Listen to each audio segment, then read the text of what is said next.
everybody, thanks for coming to check out today's video. The 4th of July is coming up, and I don't know about you, but I love to celebrate using a bunch of fireworks. Years past, it's been a little less than safe, so this year, for a excuse to build something cool and to up the safety of our, celebration, I am going to be making a firework launcher. So hopefully we can all come out of the weekend with all of our digits. So let me show you how I did. To start things out, I want to begin with making the mortar. I am using a random chunk of 1/4-inch plate as the base plate and a leftover chunk of 1.5-inch tube that I actually had from when I made my scrap metal bender a while back. If you haven't seen it, go check that one out too. But I am basing all of this off of a US issue 81mm mortar that they used during World War II, and I'm a huge World War II history fan, so figured go with what you know, and that's what I'm basing this off of. Now that I got the base plate and the actual tube all welded together, I'm going to now mount it to the base plate. All I'm using for the base plate is a 1/4-inch drop that my buddy gave me. I cleaned it up a little bit, made the edges not so sharp, and now I'm going to mount the actual launcher tube to the base plate.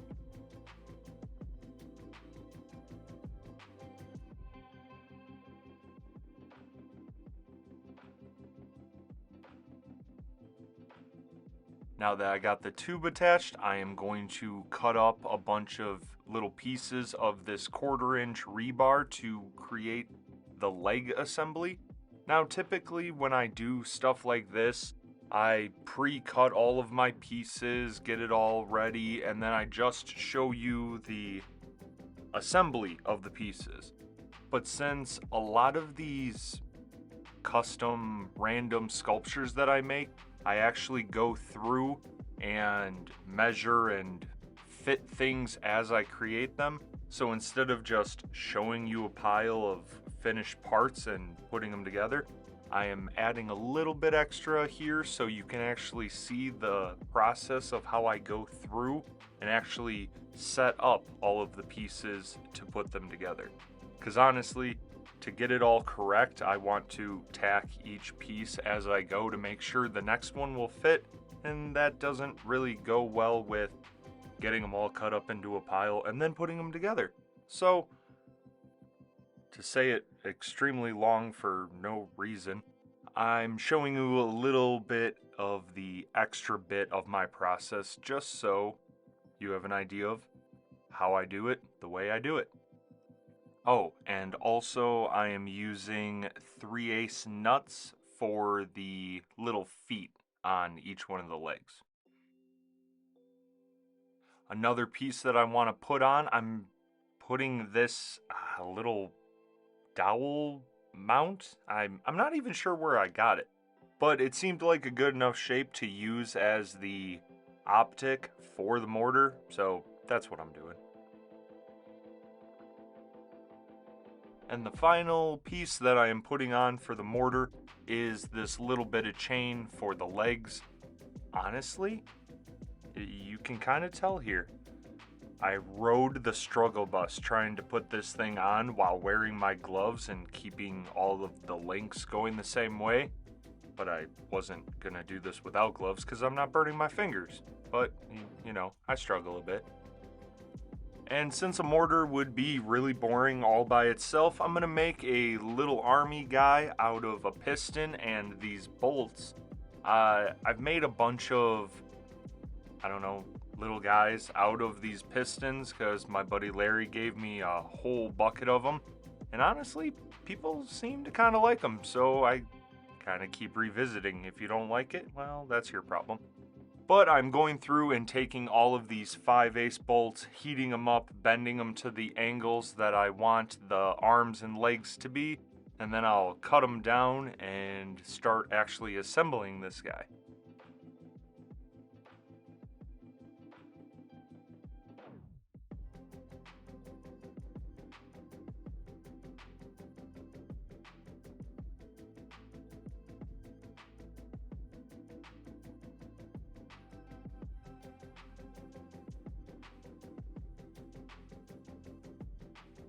Alright, so I needed feet for this guy, and honestly they were really small and tedious, so instead of trying to film that, I'm just going to tell you what I did.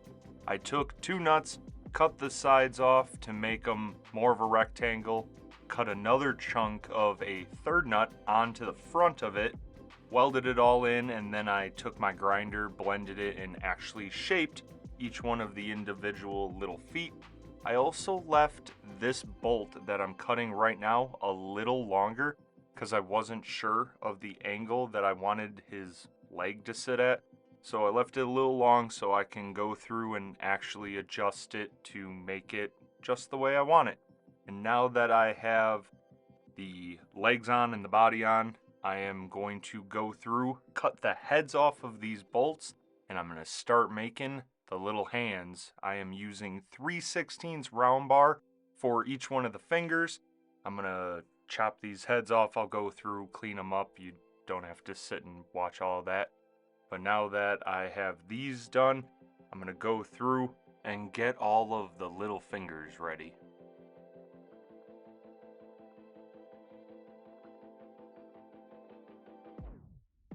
Now that I'm finally done with that, I'm going to get them all cleaned up and show you how I actually go about putting all the little hands together. See? Ground it, shaped it, kind of like a palm, but it honestly should have been a little shorter. He ends up having slightly long palms and makes it look a little weird, but I don't know why I enjoy making hands and digits. It just seems like one of those things that you can really, bring to life, even though I made the palms weirdly long. I didn't really notice while I was building it, but now that I'm sitting here watching me do this, they look a little weird. I did want to actually curl all of the fingers in because, as you saw in my thumbnail, the little army guy is going to be sitting there plugging his ears because it's loud. Whatever. So I'm torching the hands so I can bend all of the fingers in. I did mess up the pointer finger a little bit, so I did have to go through and readjust it so it'd be straight. But now that I'm finishing up the hands, as soon as I am done, we're going to put the arms on the little soldier guy.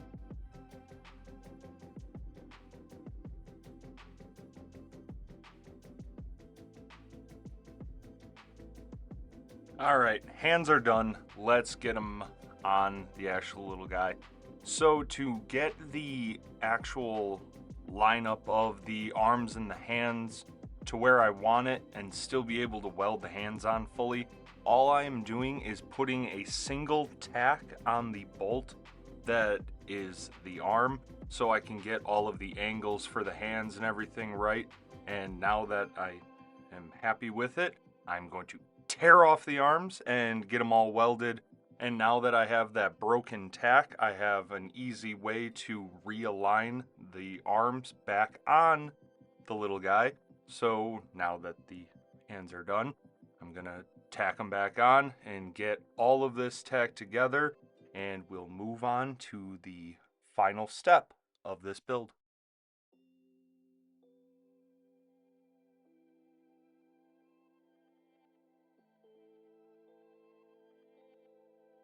And for the final piece, I gotta make him a helmet. It's an army guy, gotta have a helmet.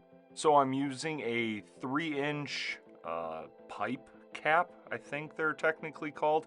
I don't know, it's another piece I had left over from when I made Bender. I am using the same 3/16 round stock that I used for the fingers for the helmet strap. I'm gonna go through, line it all up, get that tacked on. I was actually able to get it close enough that I tacked the fingers to the helmet strap so it won't randomly fall off. But that's it. And I'm gonna go through, clean up this build, get it clear coated because that's the finish I want on it. And because it's a firework launcher, I gotta test it out. So let's go test it out. Now that I got it all finished, all I gotta do is test it out.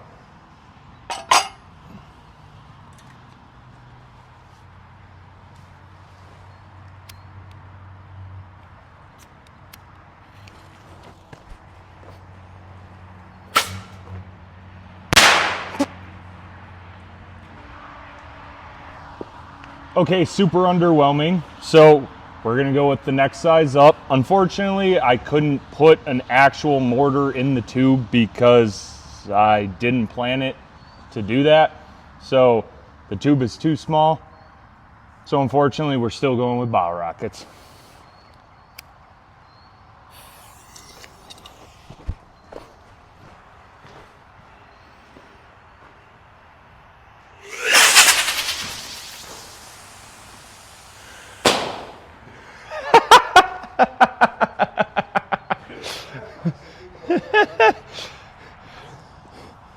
So I wasn't sure if removing the majority of the stick would affect the flight of the firework, and it did. So I'm gonna try one with the whole stick on it because it seems way safer. All right, let's try one more time.